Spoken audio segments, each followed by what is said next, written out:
Welcome back to the channel. Today we're opening the vault on something truly unsettling, something that haunts the edges of our perception. The creatures that wear human skin, that borrow our voices, that try their best to blend in but never quite get it right. This is the Mimicry Archives. We often think of predators in terms of teeth and claws, but nature's most dangerous hunters don't need any of that. They just need recognition. They need trust. They need your mother's voice calling your name from the dense woods. For centuries, across countless cultures, there have been warnings about the whistling man. Hunters, deep in the backcountry, tell stories about hearing their own name, or sometimes a relative's name, whistled clearly from the canopy. It's always too perfect, too crisp, almost artificial. The first instinct is to answer, to call back, to move toward the sound. But every legend tells the same grim truth. Whatever is whistling your name is not human, and if you approach it, you won't be coming back.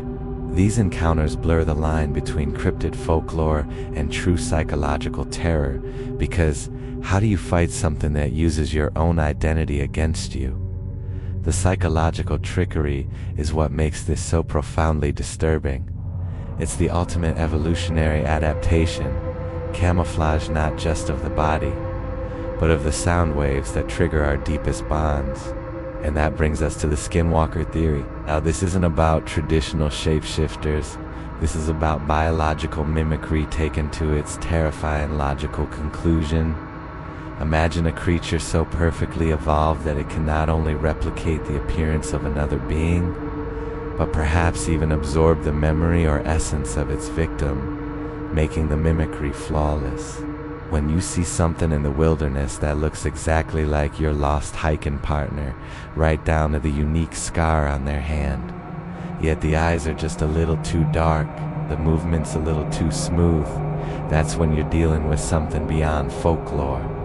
That's a true predator wearing a mask.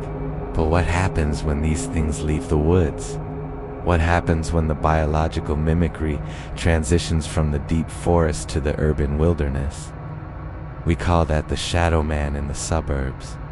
Think about the crowd on a busy street, a subway platform, or a crowded mall. In that sea of humanity, you spot someone. They look normal, but as they pass, you catch a flicker.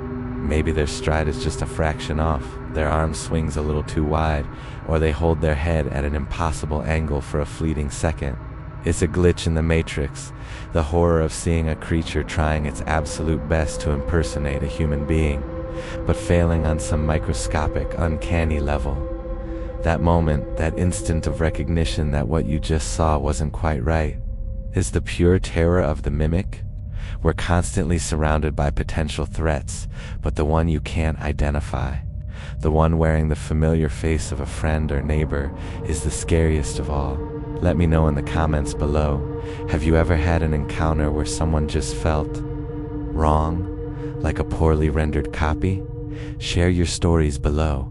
Hit that subscribe button if you dare, and I'll see you in the next archive entry.